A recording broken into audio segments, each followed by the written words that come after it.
If Germany, if Russia invades, that means tanks or troops crossing the border of Ukraine again. Then there will be no longer a Nord Stream 2. We will bring an end to it. How will you do that exactly? Since the project and control of the project is within Germany's control. We will, I promise you, we'll be able to do it. Dave, did we blow up Russia's pipeline? Or Brian, I'm sorry? No, you know what? At this point, let's just all go crazy with this because it doesn't make any sense.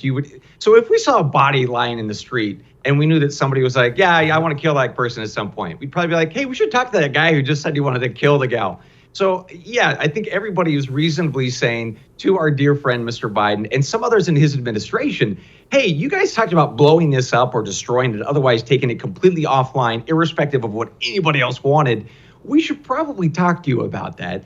So I think people are correctly wondering if Mr. Biden had something to do with it. Others are saying, maybe somebody in Europe did it. Maybe Putin was angry about having it all shut down, and so he just blew it up like a child, angry that he can't play with his toys anymore. But I think most reasonable people are scratching their heads on this one and saying, all right, Joe Biden probably put himself on the X on this one.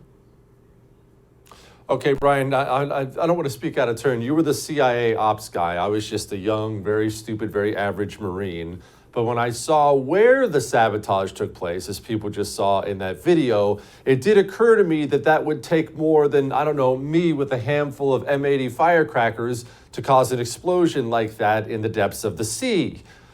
Am I looking at a professional job?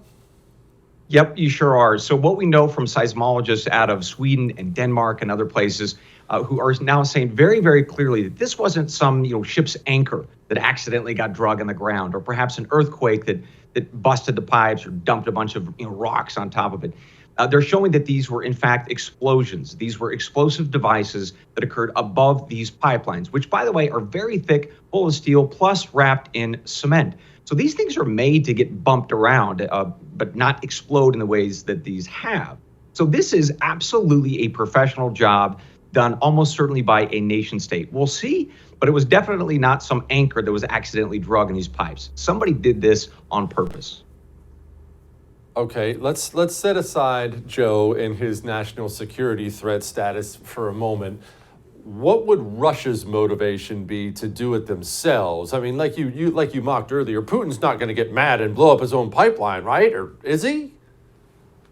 Well, some folks are scratching their heads on that, saying it doesn't make a lot of sense that Putin would blow up the very thing that he was hoping to actually turn back on once the war in Ukraine was wrapped up. I mean, his whole idea is that he's going to freeze Europe out this winter, right? That's how he's probably going to win this war of attrition.